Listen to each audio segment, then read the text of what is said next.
ہم بے شک ختم نبوت کا عقیدہ رکھتے ہیں، خاتم النبیین سوائے حضرت رحمت للعالمین کے اور کوئی نہیں۔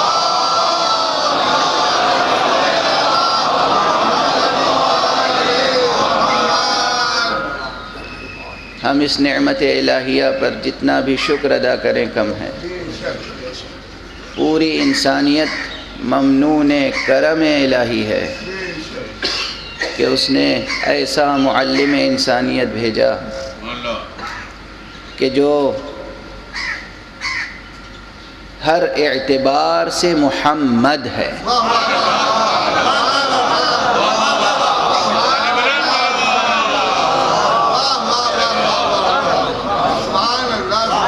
محمد کیا حسین نام ہے، کیا پرتاثیر نام ہے۔ تمام صفات جمال الہی کی تجلیاں جب ایک نقطے پر مرکوز ہوتی ہیں تو محمد بنتا ہے۔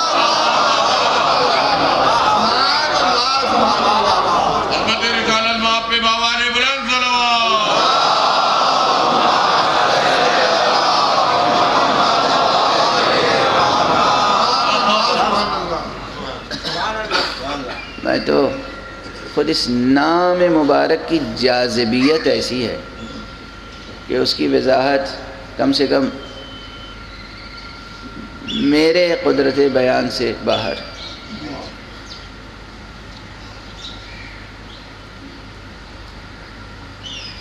لیکن وہ مکاتب فکر جو اصل نبوت اور اصل وحی میں ہی شک رکھتے ہیں، شبہ رکھتے ہیں یا منکر ہیں، ان کے لیے گفتگو لازم ہے کہ ہم حقیقت نبوت کو پیش کریں۔ گویا کہ گفتگو 3 مرحلے میں علم کلام کے نقطہ نظر سے، جو ہمارا ایکیڈمک اپروچ ہے اس کے نقطہ نظر سے 3 مرحلے میں گفتگو کا ہونا ضروری ہے۔ سب سے پہلے خود حقیقت نبوت و اصل نبوت کی وضاحت اور نبوت عامہ کا اثبات۔ نبوت عامہ یعنی جس کے تحت حضرت آدم علیہ السلام سے لے کر اور حضرت خاتم صلی اللہ علیہ وآلہ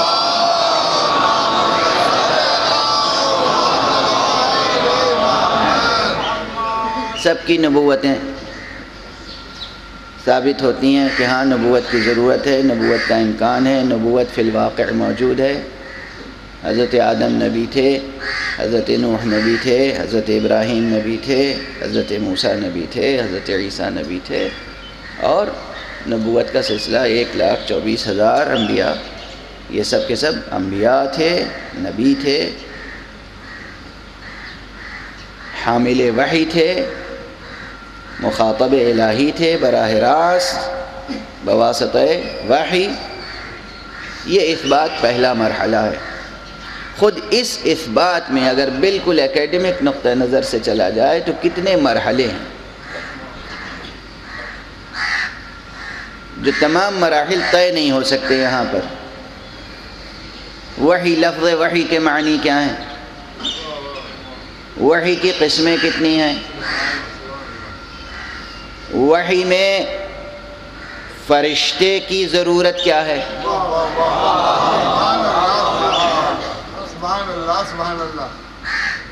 پروردگار کیا براہ راست خطاب نہیں کر سکتا اپنے نبی سے بھی؟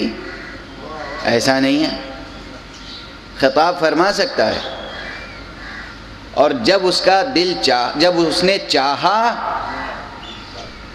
اس نے چاہا تو خطاب کیا،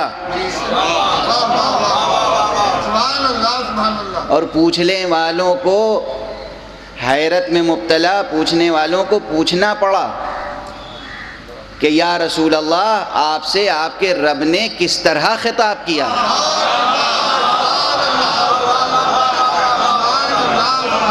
کس لہجے میں خطاب کیا، کس زبان میں خطاب کیا؟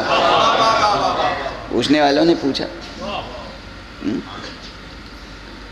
تو براہ راست خطاب فرما سکتا ہے.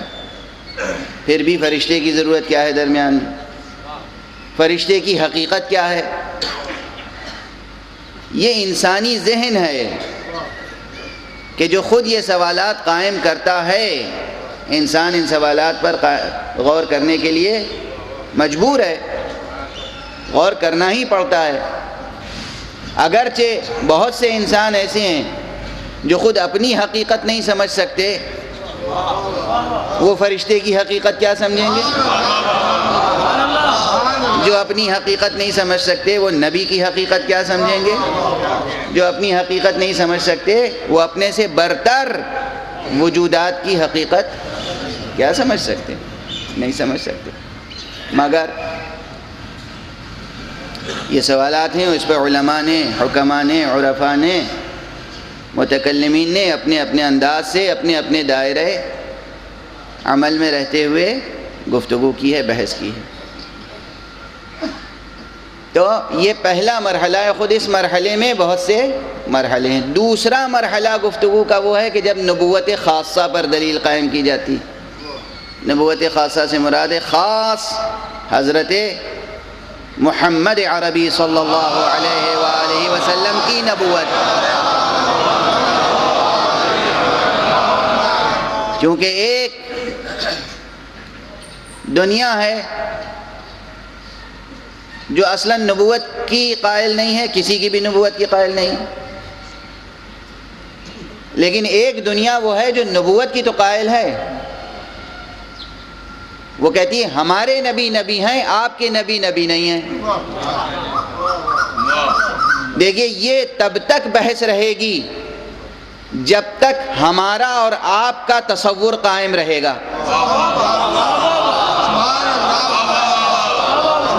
جب تک بگڑی ہوئی انانیتیں درمیان میں رہیں گی،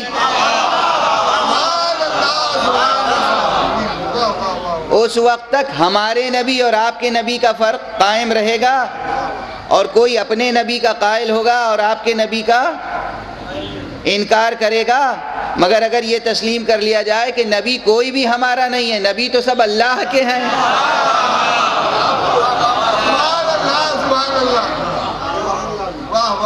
حضرت موسیٰ کس کے نبی ہیں؟ اللہ کے نبی ہیں. جس طرح آدم اللہ نے نبی بنایا، ابراہیم اللہ نے نبی بنایا، جناب موسیٰ کو اللہ نے نبی بنایا، جناب عیسیٰ کو اللہ نے نبی بنایا. آپ تو اسے اپنا نبی کہیے جسے آپ نے بنایا ہو.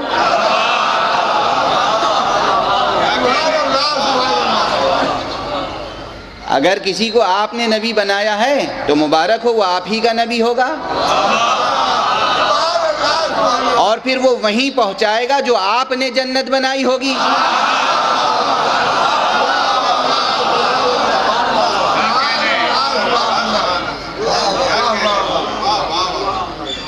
آپ نے جو جنت بنائی ہے، آپ کا نبی اس آپ کی بنائی ہوئی جنت تک لے جائے گا. اور آپ کے نبی سے ہمیں کیا تعارض؟ آپ جس کو جی چاہے نبی بنا لیجئے. مگر اللہ کی طرف سے آنے والے انبیاء جب آپ نبوت کے قائل ہو گئے تو اب یہی تو بحث رہ گئی کہ یہ نبی ہیں، یہ نبی نہیں ہیں. تو سوال پیدا یہ ہوتا ہے کہ آپ نے ان کو نبی کس بنیاد پر مانا؟ اگر وہی تمام دلائل ان میں بھی پائے جاتے ہیں تو انکار کی وجہ کیا ہے؟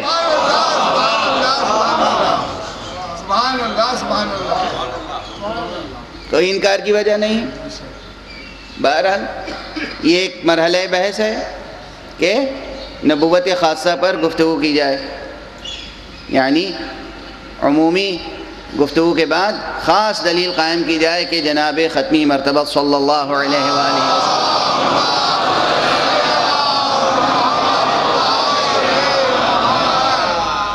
نبی تھے. تیسری منزل اس گفتگو کی یہ ہوگی کہ نہ صرف نبی تھے بلکہ آپ ہی پر نبوت ختم ہو گئی. یہ تیسرا مرحلہ گفتگو ہے کہ آپ ہی پر نبوت تمام ہو گئی. اب آپ کے بعد کوئی نبی نہیں آئے گا. اب آپ ہم سے یہ کیوں بحث کر ہی نہیں سکتے کہ کیوں نہیں آئے گا؟ اگر ہم نبی بناتے ہوتے تو ہم بتاتے کہ اب ہماری مصلحت نہیں ہے، اب ہم نبی نہیں بھیجیں گے. یہ اعلان تو اس نے کیا ہے کہ جو نبی بھیجتا ہے، جس نے حضرت آدم سے لے کر نبوت کا سلسلہ شروع کیا اور حضرت خاتم تک پہنچایا، اور اس کے بعد کہہ دیا بس یہ اب آخری نبی ہیں، اب اس کے بعد کوئی نبی ہم نہیں بھیجیں گے. یہ مذہبی نقطہ نظر سے گفتگو ہے. جو لوگ قرآن مجید پر یقین رکھتے ہیں، ایمان رکھتے ہیں، یا حقیقت نبوت کو تسلیم کر چکے ہیں، ان کے لیے یہ گفتگو، یہ راہ گفتگو ہے. جو حضرات سرے سے وحی کے منکر ہیں، قرآن مجید پر یقین نہیں رکھتے، ان کے لیے کہاں کا ریفرنس لایا جائے؟ ان کو کیا حوالہ دیا جائے؟ ان کے لیے یقیناً گفتگو منطق اور عقل کی راہ سے آگے بڑھے گی، فطرت انسانی کے حوالے سے آگے بڑھے گی. اور اسی لیے گزشتہ 2 تقریروں میں میں نے قاعدہ لطف کی طرف اشارہ کیا کہ قاعدہ لطف ایک عقلی قاعدہ ہے.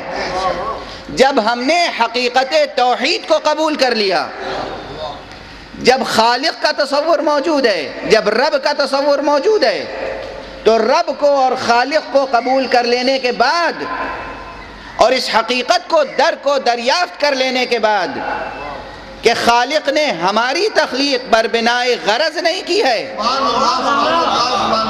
خالق نے ہماری تخلیق بر بنائے نیاز مندی نہیں کی ہے، خالق نعوذ باللہ محتاج نہیں ہے، ہم اس کی ضرورت نہیں ہے، وہ ہماری ضرورت ہے.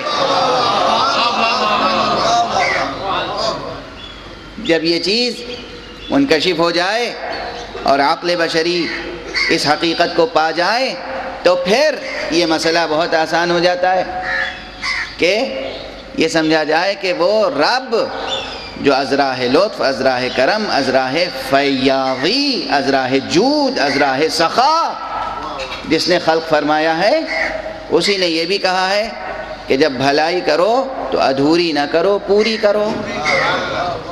اور اس نے خلق کرنے کے بعد از راہ اتمام نعمت، از راہ کمال احسان و کرم، از راہ لطف نبوت کا سلسلہ قائم کیا.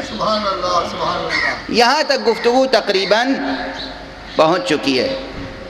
اسی کو اب میں چونکہ وعدہ بھی کر چکا ہوں کہ حوالے دیتا ہوا آگے بڑھوں گا تاکہ جو دانش جو ہیں، دانش پسند ہیں، جو طالب علم ہیں باقاعدہ، ان کے لیے بھی حوالے موجود رہیں. اور پھر جب بزم میں علماء ہوں تو اپنے سبق یاد آتے رہتے ہیں. بحمداللہ آج بھی بزم میں علماء اور دانشور حضرات تشریف فرما ہیں، اور یہ تو بزم حسین ہے، یہ کبھی دانشوروں سے خالی نہیں ہو.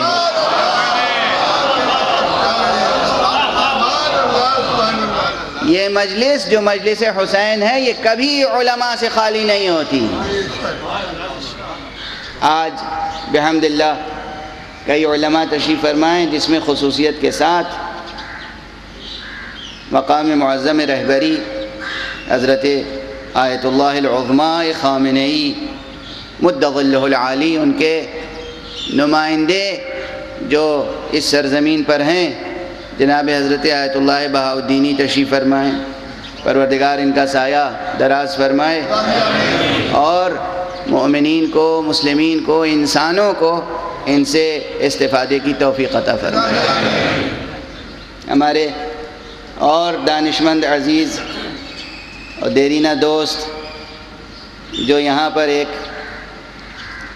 اچھے منصب پر فائز ہیں، لیکن منصب سے انہیں نہ پہچانیے، ان کے اندر جو اخلاص ایمانی اور جو شعور دینی ہے اور جو تواضع اور انکسار ہے، باوصف کہ وہ بجائے خود ایک دانشمند ہیں، ایک دانشور ہیں۔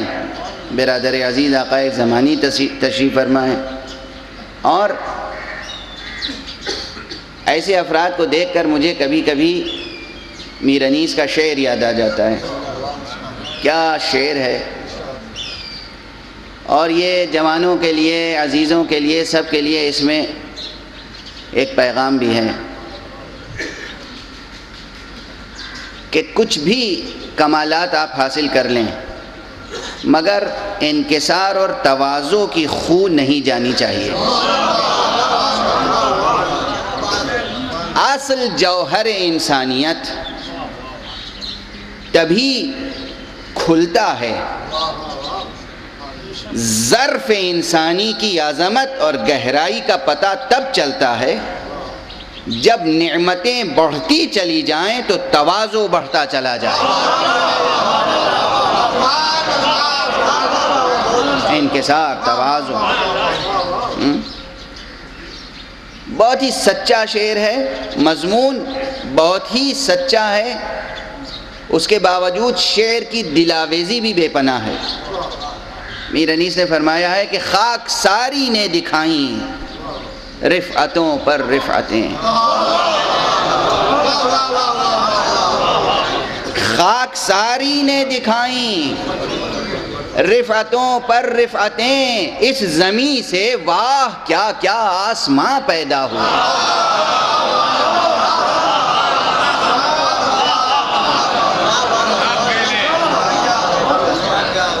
اگر آپ کو آسمان بننا ہے تو زمین کو بھولیے گا نہیں۔ اگر آپ کو آسمان بننا ہے، اور آپ بنائے اس لیے گئے ہیں کہ آپ آسمان بنیں، آپ کا وجود روحانی وجود ہے، اور روح خاکی شے نہیں ہے۔ آپ پیدا اس لیے کیے گئے ہیں، عزیزان گرامی، جوانان عزیز، طلاب کرام، آپ پیدا اس لیے کیے گئے ہیں کہ آپ آسمان بنیں۔ ہرگز ہرگز ہرگز آپ پیوند خاک ہونے کے لیے پیدا نہیں کیے گئے، آپ زینت فلک ہونے کے لیے پیدا کیے گئے۔ آپ کی آخری منزل خاک نہیں، عرش ہے۔ آپ کی یا ہمارے بچے یا ہمارے جوان، آپ کی آخری منزل خاک نہیں ہے، آپ کی آخری منزل عرش ہے، عرش۔ لیکن عرش تب بنیں گے جب خاک ساری شروع سے آخر تک باقی رہے۔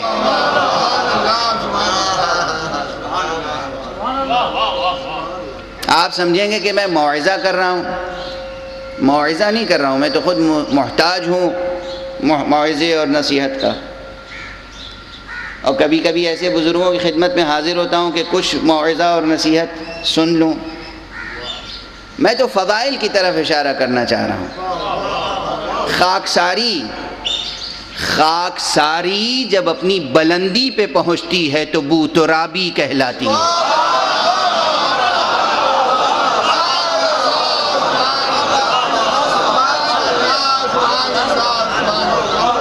اور بو ترابی کے معنی سمجھنے ہوں تو علامہ اقبال سے پوچھئے، جنہوں نے فرمایا ہر کے در آفاق گردد بو تراب، ہر کے در آفاق گردد بو تراب، باز گرداند ز مغرب آفتاب۔ جو اس آفاق میں ابو تراب ہو جاتا ہے وہی مغرب سے آفتاب پلٹاتا ہے۔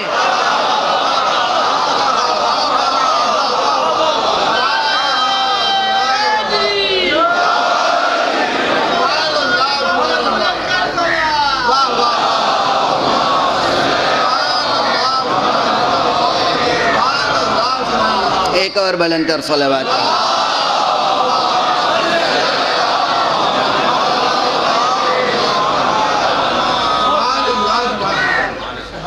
دیکھیے یہ کب پیدا ہوتی ہے خو، کیسے پیدا ہوتی ہے؟ کہ انسان زمین پر رہتے ہوئے آسمان بن جائے، انسان خاکساری اتنی برتے کہ ابو تراب بن جائے۔ یہ تب ممکن ہے جب انسان وہ معصومانہ طرز زندگی سیکھ لے کہ دنیا میں رہتے ہوئے دنیا سے بے نیازانہ گزرنے کا ہنر آ جائے اسے۔ دنیا میں رہتے ہوئے دنیا سے بے نیازانہ گزرنا آ جائے، اسی کو شان فقر و درویشی کہتے ہیں۔ کل جو بات تھی بعض احباب کی سمجھ میں نہیں آئی، وہ جو غنا و استغنا اور فقر کی بات تھی، غنی کون ہوتا ہے؟ اللہ سبحانہ و تعالی غنی ہے، غنی علی الاطلاق، اللہ غنی ہے، سب کچھ ہے اس کے پاس، لیکن ہر شے سے بے نیاز ہے۔ زمین اس نے بنائی، وہ زمین سے بے نیاز، زمانہ اس نے خلق کیا، وہ زمانے سے بے نیاز، انسان اس نے بنائے، انسانوں سے بے نیاز، فرشتے اس نے بنائے، فرشتوں سے بے نیاز، ہر شے اس نے بنائی، ہر شے سے بے نیاز۔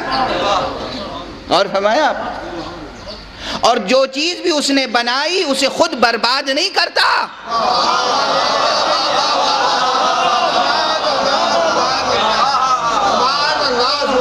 کل کی گفتگو سے کچھ لوگ یہ سمجھے کہ میں کہہ رہا ہوں دولت نہ کمائیں یا کمائیں تو حفاظت سے نہ رکھیں، نہیں، دولت خوب کمائیں، خوب حفاظت سے رکھیں، مگر ایک امین کے طور پر۔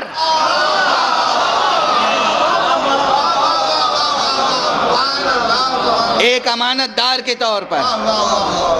یہ سمجھ لیں، دل میں یہ عزم ہو، یہ ارادہ ہو کہ ہم تو مرضی معبود کے پابند ہیں، یہ دولت اس کے حکم سے کمائی، اس کی دی ہوئی طاقت سے کمائی، اس نے عقل دی، اس نے حواس خمسہ عطا کیے، اس نے صلاحیتیں دی، یہ سب صلاحیت دی ہے اسی لیے کہ دنیا کماؤ، کائنات کی تسخیر کرو،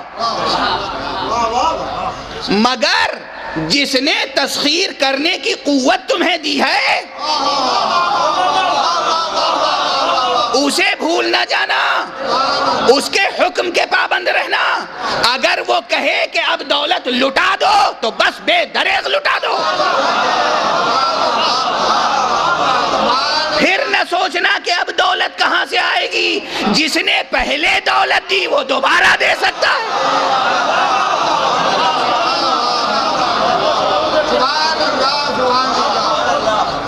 جس نے پہلے دولت دی وہ دوبارہ دے سکتا ہے، جس نے پہلے تمہیں دنیا کمانے کی قوت دی، صلاحیت دی، استعداد دی، وہ دوبارہ عطا کر سکتا ہے، دوبارہ عطا کر سکتا ہے۔ زلیخا کو جوانی کے پلٹنے کا واقعہ آخری واقعہ نہیں ہے۔ کس نے کہا کہ اب امکان ختم ہو چکا؟ جب تک دست قدرت سلامت ہے، امکانات روشن ہیں، آپ کے پاس خوے توکل ہونا چاہیے۔ توکل، توکل، توکل، توکل، توکل۔ بہرحال یہ شان دنیا میں رہتے ہوئے بے نیازانہ گزر جانا۔ کل کچھ جوان آئے تھے اور انہوں نے پوچھا کہ یہ 21ویں صدی ہے، آج کے اقتصادی تقاضے، آج کے سیاسی تقاضے، اور پھر ہم دین رکھتے ہیں، مذہب رکھتے ہیں، اللہ ہے، رسول ہے، امام ہیں، پردہ غیب میں ہمارے امام زمانہ زندہ ہیں، تشریف فرمائیں، ہماری ذمہ داریاں کیا ہیں؟ ہماری ذمہ داریاں کیا ہیں؟ میں نے عرض کیا کہ آپ دنیا میں جتنے باوقار ہوں گے اتنا ہی آپ کا امام خوش ہوگا۔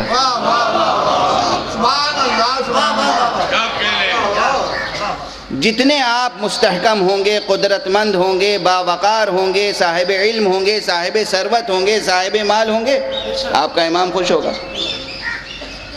آپ کا دین و مذہب یہ تھوڑی کہتا ہے کہ آپ مفلسی کی زندگی گزاریں۔ کل کی گفتگو سے یہ غلط فہمی نہ ہو کہ میں سرمایہ کا دشمن ہوں، سرمایہ کا دشمن نہیں ہوں، غلط سرمایہ داروں کا دشمن ہوں، غلط سرمایہ داروں۔ سرمایہ دار بھی دو قسم کے ہوتے ہیں۔ تاریخ اسلام میں جناب خدیجہ کا سرمایہ بھول گئے؟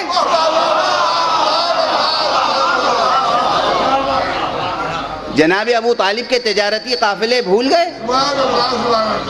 خود نبی کریم صلی اللہ علیہ وآلہ وسلم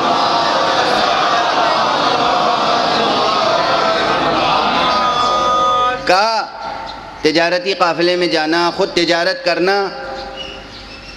یعنی آپ آج 21ویں صدی میں ہیں، آج کے تمام جائز وسائل اختیار کر کے دنیا کو تسخیر کریں، دنیا کمائیں، قوت پیدا کریں، وقار پیدا کریں، جائز وسائل کے ساتھ۔ وقار ہی تب قائم ہوگا جب جائز وسائل سے آپ دنیا کمائیں، ورنہ وقار پیدا نہیں ہو سکتا۔ بہرحال تو اصل مسئلہ یہ ہے کہ آپ دنیا میں رہتے ہوئے بے نیازانہ دنیا سے گزرنا سیکھ لیں تو وہ طرز حیات سمجھ میں آ جائے گی جسے محمد زندگی کہتے ہیں۔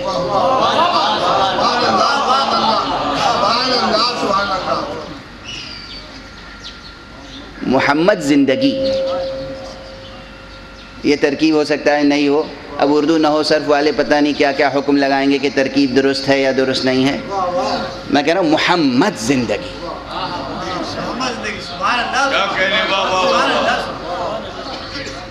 وہ طرز حیات، جس طرز حیات کو جو دیکھے وہ پسند کرے، جو دیکھے وہ داد دے، جو دیکھے وہ تعریف کرے۔ محمد یعنی جس کی تعریف کی جائے۔ ہمارا نبی وہ ہے کہ خوب آزادی کے ساتھ، بڑی تنقیدی نگاہ کے ساتھ ہر رخ سے اس نبی کی زندگی کا مطالعہ کرو۔ تم اگر حواس سے خمسہ تمہارے سلامت ہیں، جس رخ سے بھی مطالعہ کرو گے تم مجبور پاؤ گے اپنے آپ کو ان کی مدح کرنے پر۔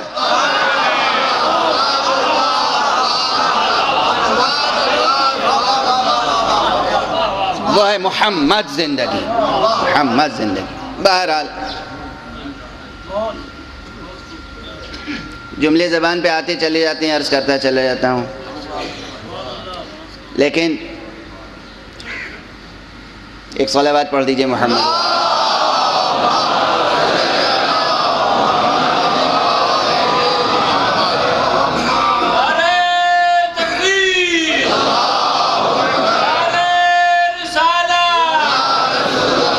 تشریف لیں، تشریف لیں، ایک درود پڑھیے محمد والے۔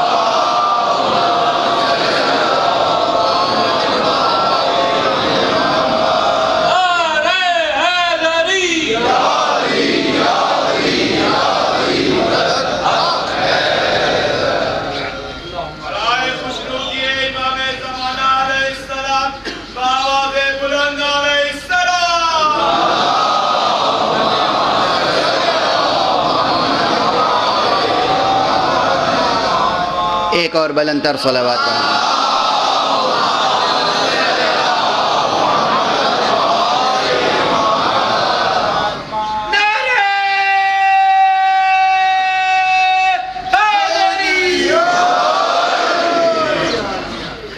تو گفتگو استدلالی نقطہ نظر سے کل جہاں تک پہنچی تھی اور آج جہاں سے آگے بڑھانی ہے وہ یہ ہے کہ میں ایک پہلے حوالہ دے دوں آپ کو، اور وہ حوالہ اس کتاب کا ہے کہ جسے میں ادبی تعبیر کے لحاظ سے قرآن علم کلام کہتا ہوں. سبحان اللہ سبحان اللہ. یعنی عقل 11 حضرت خواجہ نصیر الدین طوسی کی کتاب تجرید الاعتقاد کا حوالہ دینا چاہتا ہوں. حوزے کے حضرات اس کتاب کا نام سن کے وجد کرتے ہیں. متن بہت مشکل ہے، لیکن میں یہ حوالہ دے رہا ہوں اس لیے تفصیل سے کہ جو ہمارے جوان دانشگاہوں میں یونیورسٹیز میں مشغول تحصیل ہیں، پڑھ رہے ہیں، وہ جا کر دیکھیں انسائکلوپیڈیا بریٹینیکا میں اور دوسری کتابوں میں مغربی مفکرین نے، مغربی قاموس نگاروں نے کس طریقے سے خواجہ نصیر الدین طوسی کو خراج تحسین پیش کیا ہے. سبحان اللہ سبحان اللہ سبحان اللہ. انسائکلوپیڈیا بریٹینیکا کا جو ایڈیشن میرے پاس ہے، اس وقت یاد نہیں آ رہا ہے کس سن کا ہے، لیکن بہرحال وہ تقریباً 20-22 سال پرانا ایڈیشن ہے. مجھے نہیں معلوم جدید ایڈیشن میں ایڈٹ کر کے کچھ اور عبارت لکھ دی گئی ہو، غالباً ایسا نہیں ہوا ہوگا. اس ایڈیشن میں یہ لکھا گیا ہے کہ پوری دنیا میں سب سے بہترین فلسافیکل پروز اگر کسی نے لکھی ہے تو وہ خواجہ نصیر الدین طوسی ہیں. سبحان اللہ سبحان اللہ. فلسفیانہ نثر، واہ واہ واہ. فلسفیانہ شاعری تو آپ سنتے رہتے ہوں گے. علامہ اقبال فلسفیانہ شاعری کے لیے معروف ہیں، غالب فلسفیانہ شاعری کے لیے معروف ہیں اردو کے حوالے سے. لیکن فلسفیانہ نثر، فلسافیکل پروز نثر بہترین لکھی. اپنے وقت کے میتھمیٹیشین بھی تھے، سائنٹسٹ بھی تھے اور فقیہ بھی تھے. اور خواجہ نصیر الدین طوسی وہ پہلے شخص ہیں جنہوں نے فلکیات کی تحقیق اور ریسرچ کے لیے سب سے پہلے آبزرویٹری قائم کی. رصدگاہ مراغے کی آج بھی اس کے آثار موجود ہیں. تو آپ کو اتنی تفصیل سے یہ حوالہ یاد رہے گا. خواجہ نصیر الدین طوسی نے بہت سی کتابیں لکھی، علم عرفان میں، فلسفے میں، ریاضیات میں، منطق میں، لیکن یہ کتاب بہت مشہور ہوئی جس کا نام ہے تجرید الاعتقاد. اور تجرید الاعتقاد کی شرح اگر ان کے شاگرد رشید علامہ حلی نے نہ کی ہوتی تو لوگ کہتے ہیں کہ آج تک کوئی اس کے متن کو اچھی طرح سمجھ نہ پاتا. سبحان اللہ سبحان اللہ. علامہ حلی کے متعلق بھی یہ جملہ سن لیجئے. بھئی یہ بھی کبھی کبھی ممبروں سے ان شخصیات کا بھی تذکرہ ہو جانا چاہیے. علامہ حلی کہا جاتا ہے کہ 12 برس کے سن میں مجتہد ہو گئے تھے.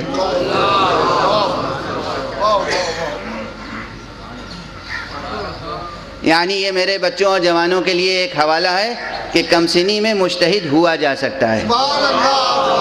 آپ ہمت نہ ہاریے گا، آپ کے لیے کہہ رہا ہوں، ہمت نہ ہاریے گا. ذوق مطالعہ، تحصیل علم کی صلاحیت ہونی چاہیے، اچھا استاد ہونا چاہیے.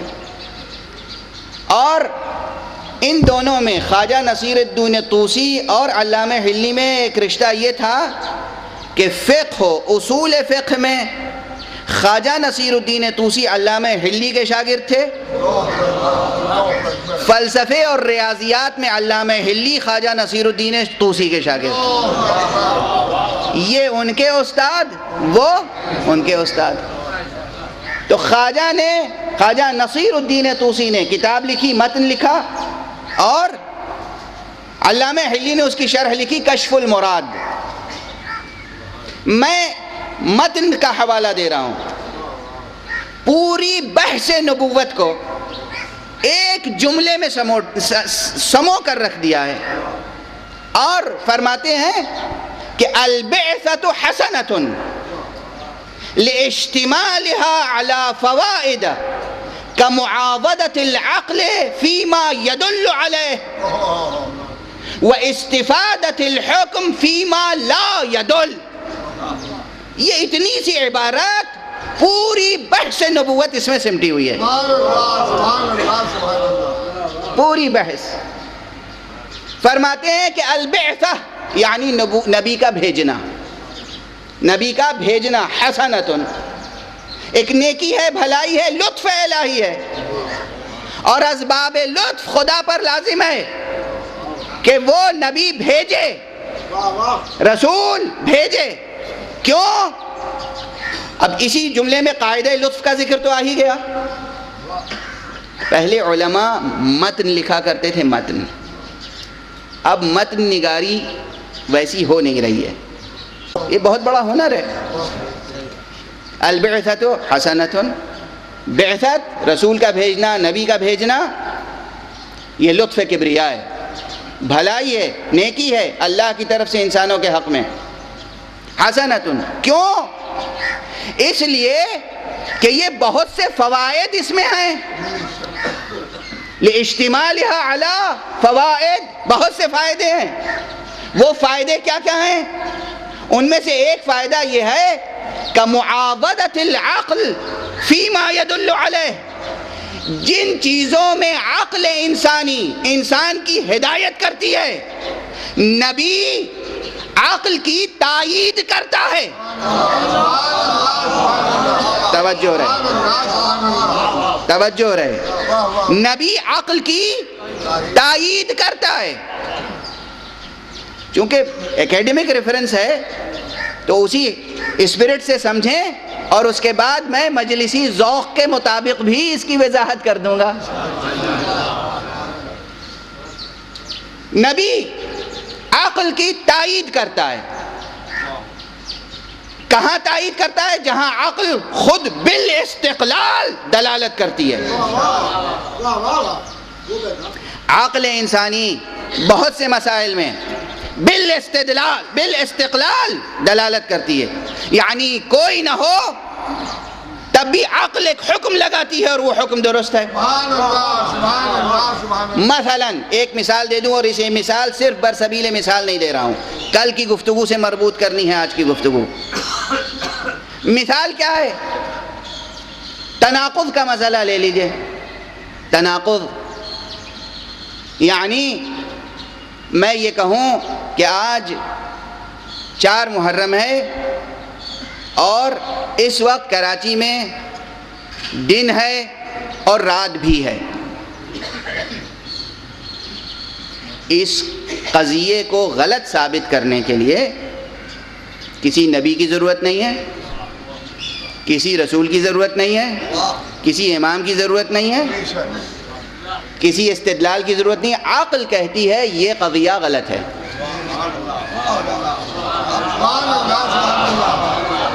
عقل کہتی ہے کہ یہ بات غلط ہے. ایک ہی وقت میں، ایک ہی ظرف زمان میں، ایک ہی ظرف مکان میں، ایک ہی وضع میں، ایک ہی جگہ پر وہ تمام جو 8 شرطیں ہیں تناقض کی، ایک ہی وقت میں ممکن نہیں ہے کہ دن بھی ہو اور رات بھی ہو.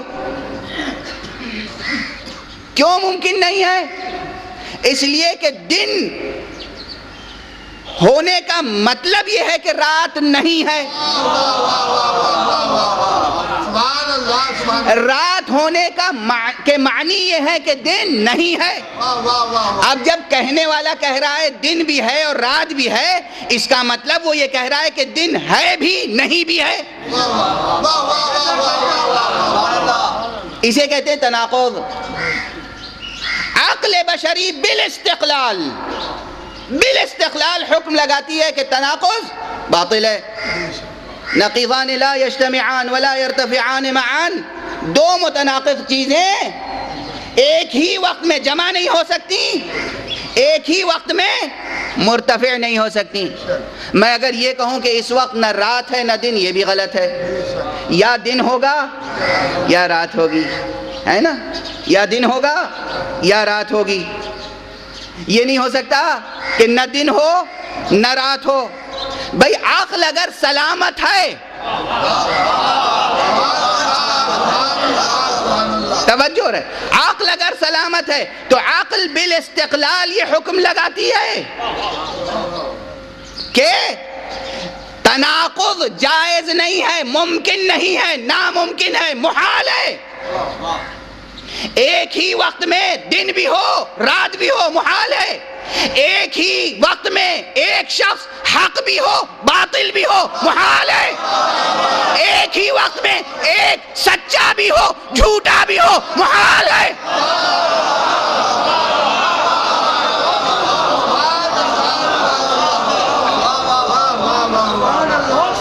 ایک ہی وقت میں ایک بات صحیح بھی ہو غلط بھی ہو محال ہے۔ یہ صرف شاعری کی حد تک ممکن ہے کہ جناب شیخ کے نقش قدم یوں بھی ہیں اور یوں بھی۔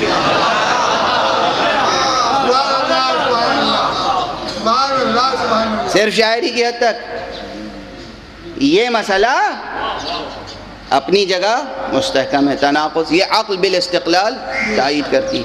نبی کیا کہتا ہے آ کر؟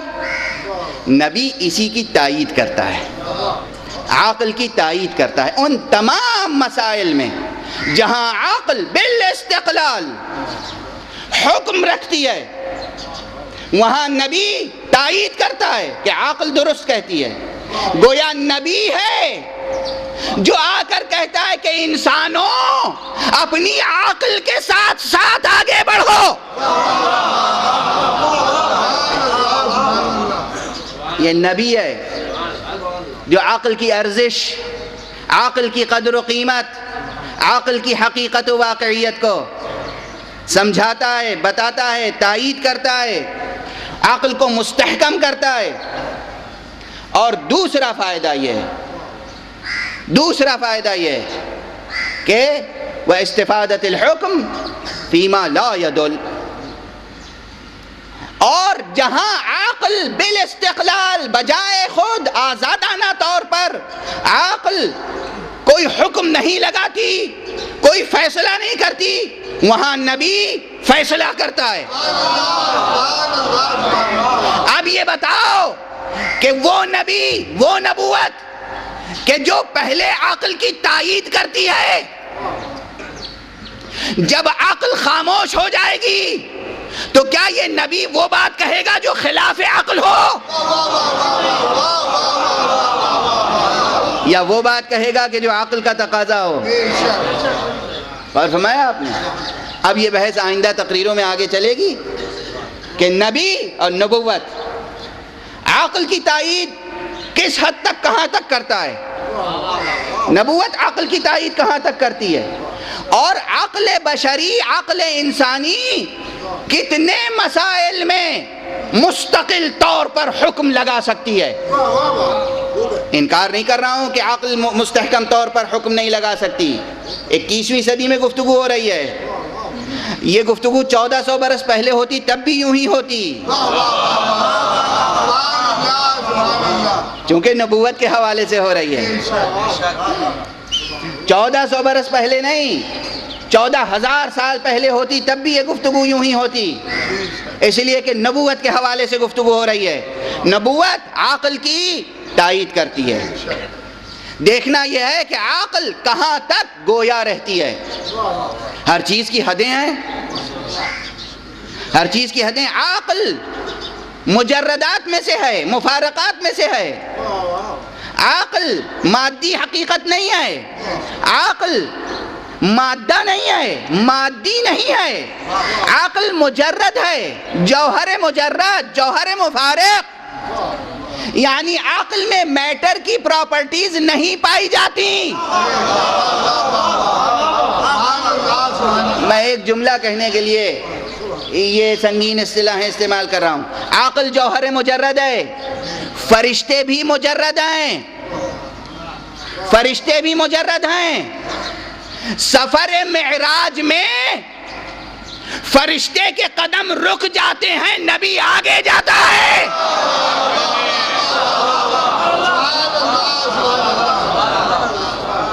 یہ اس بات کی دلالت ہے اس واقعے میں کہ عقل جہاں ٹھہر جاتی ہے وہاں نبوت آگے بڑھتی ہے۔ صلوات پڑھ دے محمد و آل محمد۔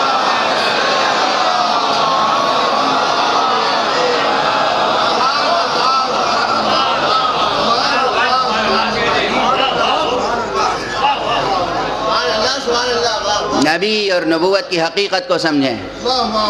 نبوت عقل کی تائید کرتی ہے. کوئی حکم نبی تقاضائے عقل سے متصادم ہو ہی نہیں سکتا، ممکن نہیں ہے، بشرطے کہ وہ حکم نبی ہو،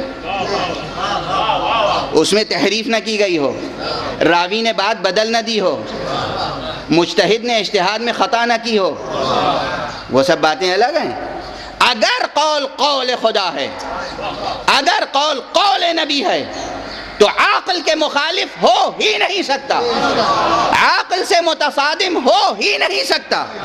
اسی بات کے لیے کل میں نے یہ عرض کیا تھا کہ وحی کی اصالت و صداقت کی ایک پہچان یہ ہے کہ وہ ہمیشہ سچی ہوگی.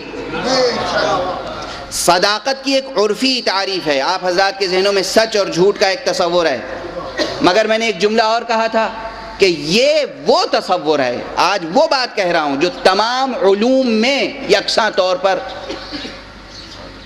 صادق آتی ہے. یہ بات تمام علوم میں کیسے یکساں طور پر صادق آتی ہے؟ تمام علوم، تمام سائنسز. وہ یہی قضیہ تھا جو درمیان میں عرض کیا. جتنے بھی قضایا ہیں، توجہ رکھیے گا، طالب علموں کے لیے تو یہ مسئلہ ضروری ہے کہ سمجھ لیں، اور بزرگوں کے لیے انشاءاللہ سمجھا ہوا مسئلہ ہے. بزرگوں کے لیے بہت سی باتیں نہیں کہی جاتی، بزرگ تو شرکت کرتے ہیں تبرکاً و تیمناً. بچوں اور جوانوں کے لیے عرض کر رہا ہوں کہ تمام علوم میں صداقت کا معیار کیا ہے؟ صداقت یعنی سچائی کا، سچائی کا معیار کیا ہے؟ لاجک میں، ڈیڈکٹیو لاجک میں، انڈکٹیو لاجک میں، میتھمیٹکس میں، الجبرا میں، جتنی بھی سائنسز ہیں، فلسفی میں، صداقت کا معیار کیا ہے؟ صداقت کا مسئلہ ہر جگہ آتا ہے. منطق میں قضیے کی صداقت کا مسئلہ آتا ہے. ایک پرپوزیشن، ایک قضیہ کیسے صادق کہلائے گا، کیسے کاذب کہلائے گا. ایک جملہ خبریہ، ایک انفارمیشن، کیسے اسے ہم صادق کہیں، کیسے کاذب کہیں. کیا معیار ہے، کیا پیمانہ ہے کہ یہ بات سچی ہے یا جھوٹی ہے؟ تو سماجیات سے لے کر عقلیات تک، معاشرتی مسائل سے لے کر پیور لاجیکل، خالص منطقی اور میتھمیٹیکل مسائل تک صداقت کا مسئلہ ہے. اور جتنے بھی گنجلک اور پیچیدہ قضیے ہوں، جتنی بھی بڑی عبارت ہو، ان تمام عبارتوں کو ٹکڑے ٹکڑے کر کے، تجزیہ کر کے، جیسے میں مثال دوں، کوئی عبارت لے لیجئے، امتحان میں بچے بیٹھتے ہوں گے، زبان کا، لٹریچر کا، اتنا امتحان تو سبھی دیتے ہوں گے، اگرچہ آج کل کے بچے زبان اور لٹریچر سے بے نیاز ہوتے جا رہے ہیں. زبان کا عالم ہی کچھ غیر ہوتا جا رہا ہے. زبان کی حفاظت کیجئے. زبان انسان کی شخصیت کی ترجمان ہوتی ہے. جتنا اچھا آپ کا ترجمان ہوگا اتنے اچھے آپ سمجھے جائیں گے. جتنا اچھا میرا اللہ ہے اتنا اچھا ترجمان اس نے چنا.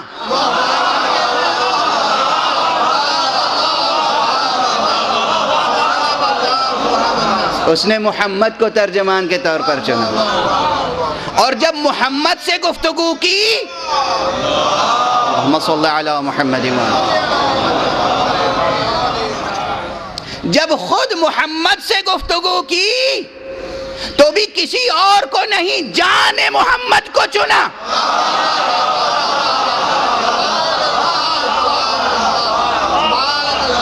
نفس رسول کو چنا. گفتگو جان محمد کے حوالے سے ہوئی، لہجہ مرتضی علی میں ہوئی گفتگو. حدیث میں ہے اس لیے عرض کرتا ہوں، روایت نہ ہوتی تو عرض نہ کرتا، روایت نہ ہوتی تو عرض نہ کرتا.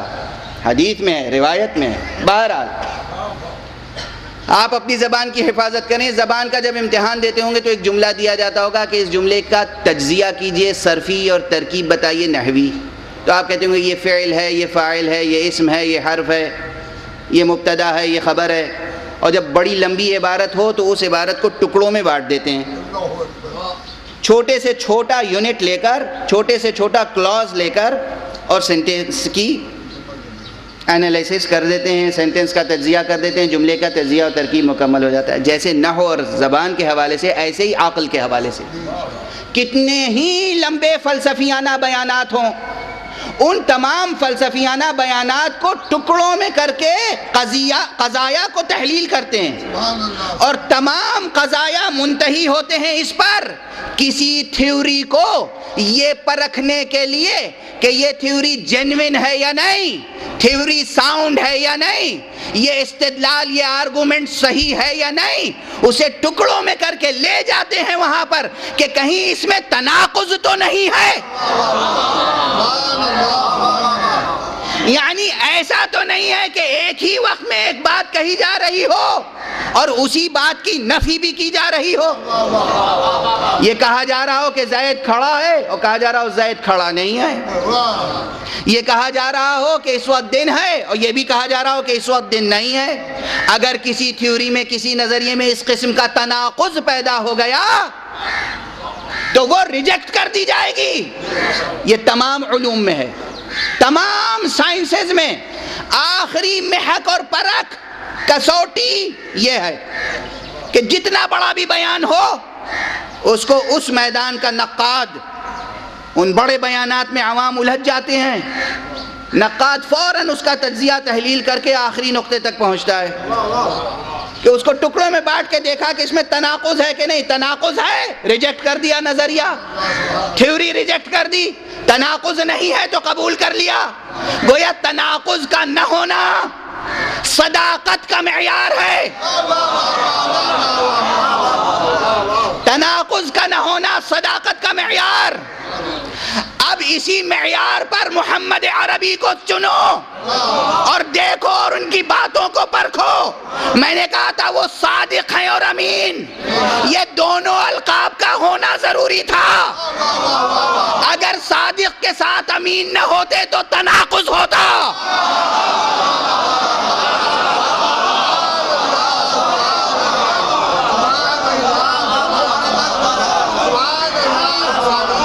امین کے ساتھ صادق نہ ہوتے تو تناقض ہوتا۔ صادق بھی ہیں اور امین بھی، ان کے کردار میں کوئی تناقض نہیں ہے، جو کہتے ہیں وہ کرتے ہیں۔ ایک جملہ کہوں، جب انسان کمال صداقت کی اس منزل پر پہنچ جائے کہ جو کہے وہ کرے،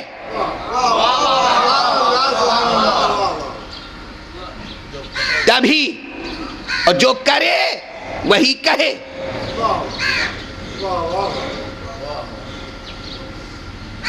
تو پھر اسے یہ اعزاز ملتا ہے کہ جو بھی وہ کہہ دے وہ ہو کر رہتا ہے۔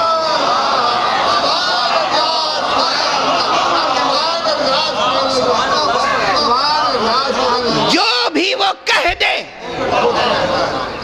وہ ہو کر رہتا ہے، ممکن نہیں ہے کہ وہ کہے اور نہ ہو۔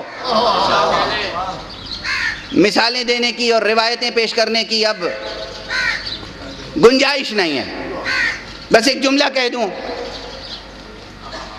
کہ اس نقطہ نظر سے سوچیے ہی نہیں کہ پیغمبر ہمارے وہ ہیں کہ جو کہتے تھے وہی کرتے تھے، اس کو الٹ دیجئے، پیغمبر جو کرتے تھے وہی کہتے تھے۔ یہ بڑا رمز ہے، اس میں بڑا سر ہے جو میں کہہ رہا ہوں، یہ کہیے ہی نہیں کہ جو کہتے تھے وہی کرتے تھے۔ انہوں نے وقف کر دی تھی اپنی زندگی صرف اس لیے، اس امر میں کہ جو کرتے تھے وہی کہتے تھے۔ جب انہوں نے اس میں ملکہ پیدا کر لیا تو پھر رب نے یہ کیا کہ جو یہ کہتے تھے وہ کرتا تھا۔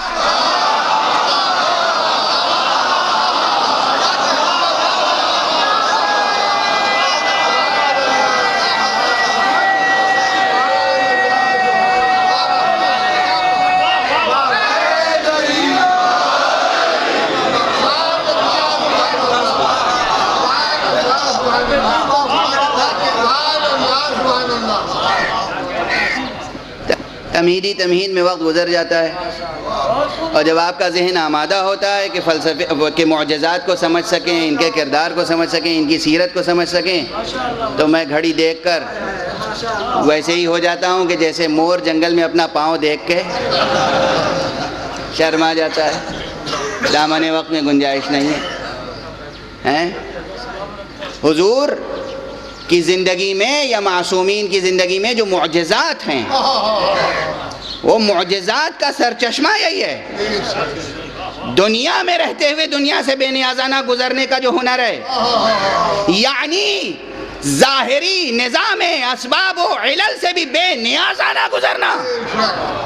جب رب دیکھتا ہے کہ ہمارے یہ بندے وہ ہیں جو ظاہری نظام اسباب و علل سے بے نیاز ہیں، تو پھر وہ ان کے لیے خصوصی نظام عمل، نظام اسباب و علل پیدا کرتا ہے۔ اسی خصوصی نظام اسباب و علل کا نام معجزہ ہے۔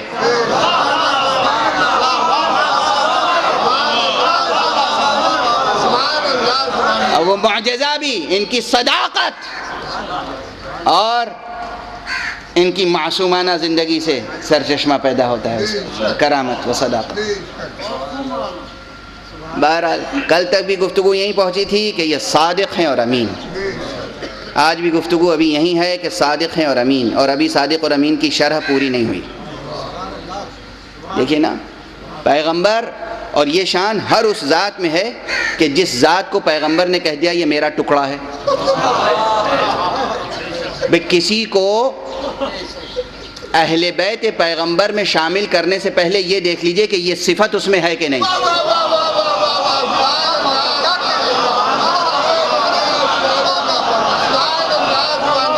جس کو رسول نے کہا یہ میرا ٹکڑا ہے، یہ مجھ سے ہے، یہ میرا ہے، اس میں یہ باتیں پائی جاتی ہیں۔ وہ صادق بھی ملے گا، وہ امین بھی ملے گا، وہ صادق بھی ہے، وہ امین بھی ہے۔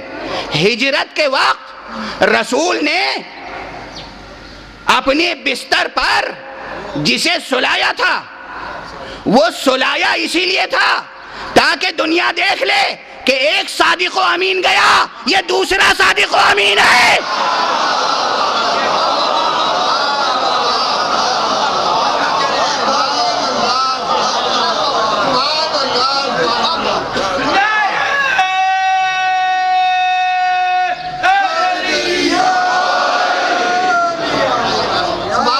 وہ جانے والا صادق و امین تھا، وہ مکے سے مدینے گیا، امانت کس کے سپرد کی؟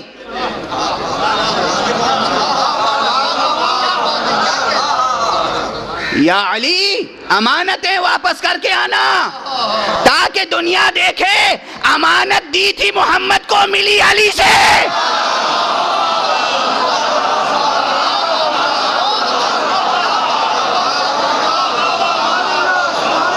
قیامت تک یہ نہ بھولنا۔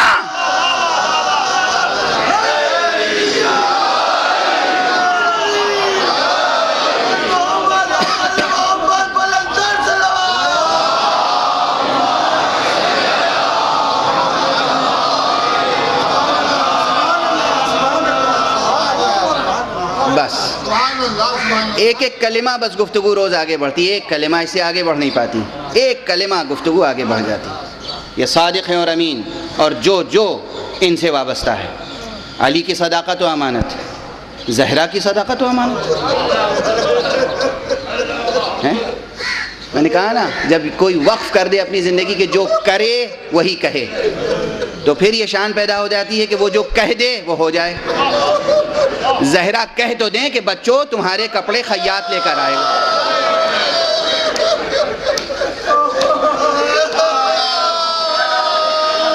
اجرکم علی اللہ، بس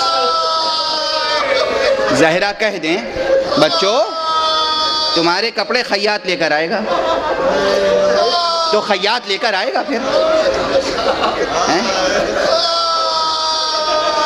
پیغمبر نے وعدہ جو کر لیا حق سے، رب سے، معبود سے، وعدہ پیغمبر کا کہ قیامت تک اب شرک نہیں ہونے دوں گا۔ توجہ رکھنا، عجیب جملہ کہہ رہا ہوں عزیزان گرامی۔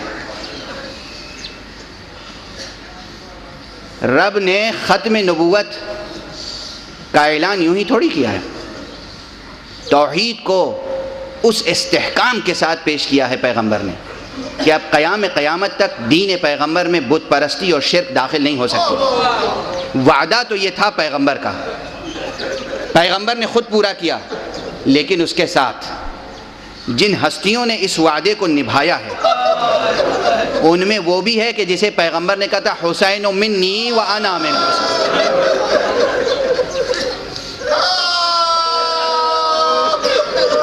حسین میرا مجھ سے ہے اور میں حسین سے ہوں۔ ہزاروں لاکھوں کروڑوں مرتبہ کی آپ کی سنی ہوئی یہ حدیث ہے، مگر اس حدیث کے مضمون کی تازگی اور طراوت کم نہیں ہوتی، عقل سوچنے پر مجبور ہوتی ہے۔ کیا کہا پیغمبر نے، کیا کہا پیغمبر نے، کیا کہا پیغمبر نے؟ حسین میرا مجھ سے ہے، یہ بات تو سب کی سمجھ میں آتی، میں حسین سے ہوں، میں حسین سے۔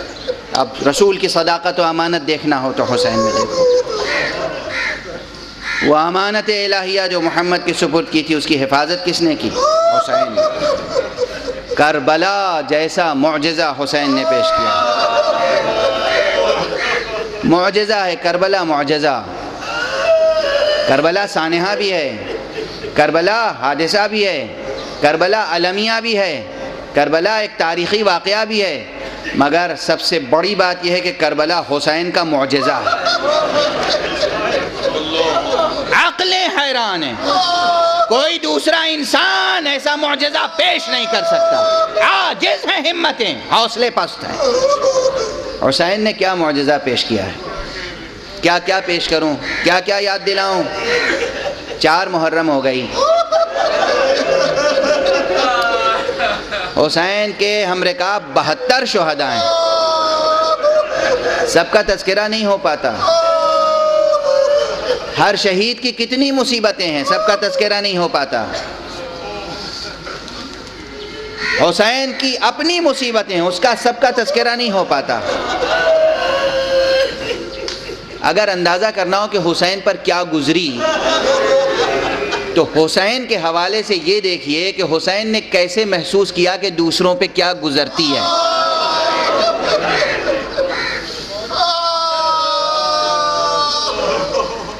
اس عزا خانے میں آج جناب زینب کے بچوں کا تذکرہ ہوتا ہے، مگر میں ایک تسلسل کے ساتھ عرض کر رہا ہوں، کل گفتگو یہاں تک پہنچی تھی کہ 2 محرم کو قافلہ حسینی کربلا پہنچا اور اس کے بعد دشمنوں نے ان کے خیمے ترائی میں لگانے نہیں دیے،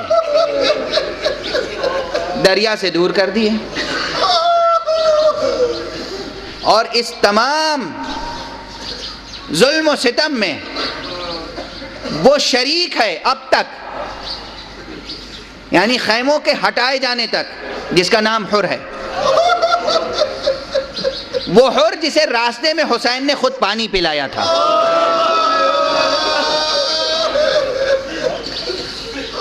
وہ حر جسے حسین نے خود پانی پلایا تھا۔ اور یہ روایت پڑھ چکا ہوں کہ حسین نے صرف یہی نہیں کہا اپنے عزیزوں اور اصحاب سے کہ پانی پلا دو انہیں، خود پانی پلانے میں شریک ہوئے، بنفس نفیس، خود فرزند زہرا، امام وقت، جانشین رسول۔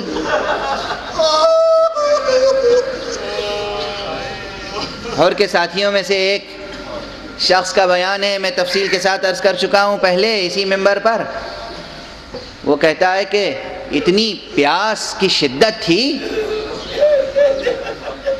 کہ میری آنکھوں میں دھند سی چھا گئی تھی، امام کے جانثار مجھے پانی پلانا چاہ رہے تھے مگر میں خود پی نہیں پا رہا تھا، وہ مشک کا دہانہ لیے ہوئے تھے اور مجھ سے پانی پیا نہیں جا رہا تھا، تو میں نے دیکھا آقا اپنی جگہ سے اٹھے،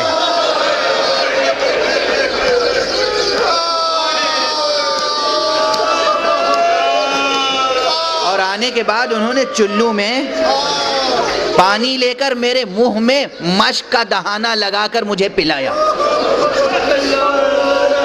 یہ حسین, یہ سب حر نے دیکھا تھا, حر کو علم تھا.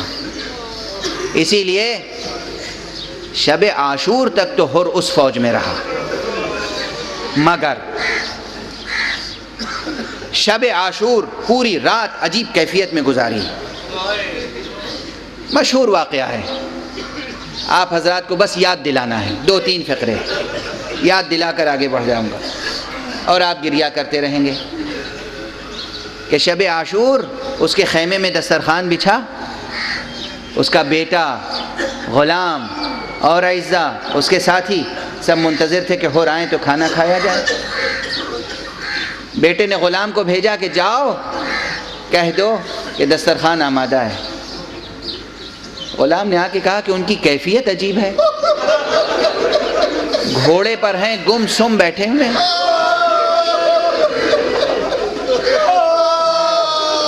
بیٹا خود گیا, بابا کھانا تناول نہیں فرمائیں گے. اب حر نے کہا بیٹے ذرا دیکھو جو میں سن رہا ہوں کیا تم بھی سن رہے ہو؟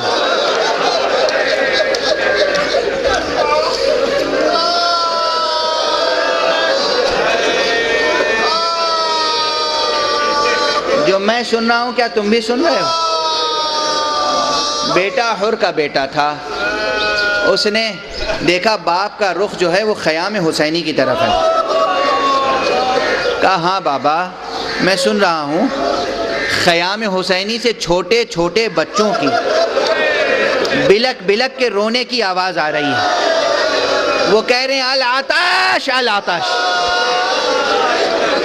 العطش العطش.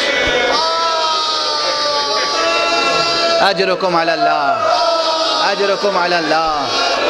بس حر نے کہا بیٹے ارے یہ فرزند زہرا ہیں, یہ رسول اللہ کے بیٹے ہیں, حسین ابن رسول ہیں, حسین سبط رسول ہیں.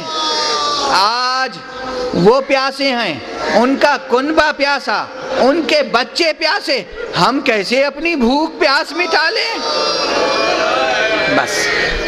بس 2-3 فقرے میں پوری تفصیل عرض نہیں کر سکتا, پوری تفصیل عرض نہیں کر سکتا.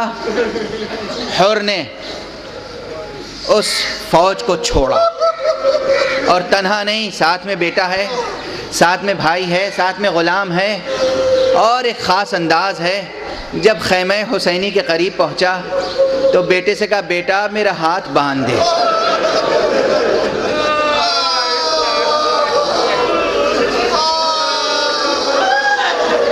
آقا کی خدمت میں پہنچا. آقا کیا خطا معاف ہو سکتی؟ آقا کریم, آقا آقا فرزند رسول, آقا سبط رسول.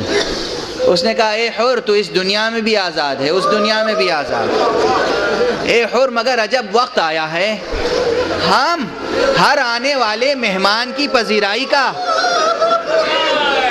انداز جانتے ہیں, مگر اس وقت تیری کوئی میزبانی نہیں کر سکتے. صبح عاشورہ نمودار ہوئی, فوج یزیدی نے حملہ کیا, قربانیوں کا سلسلہ شروع ہوا.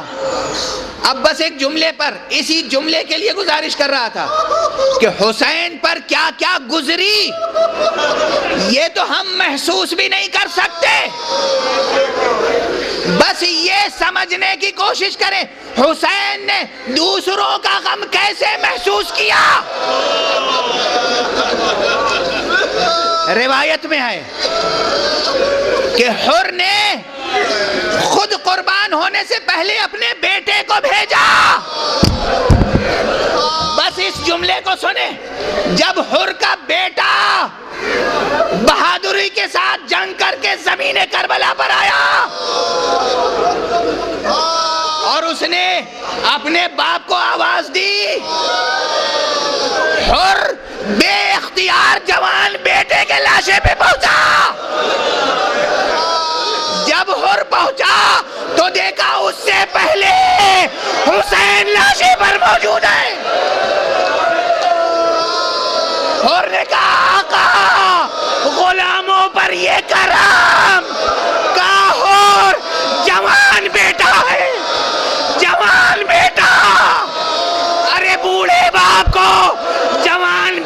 کا لاشا نہیں اٹھانا چاہیے. میں کہوں گا آقا ہر ایک ساتھ کے بعد آپ کو اون محمد کا لاشا اٹھانا ہوگا, قاسم کا لاشا اٹھانا ہوگا, اکبر کا لاشا اٹھانا ہوگا. انا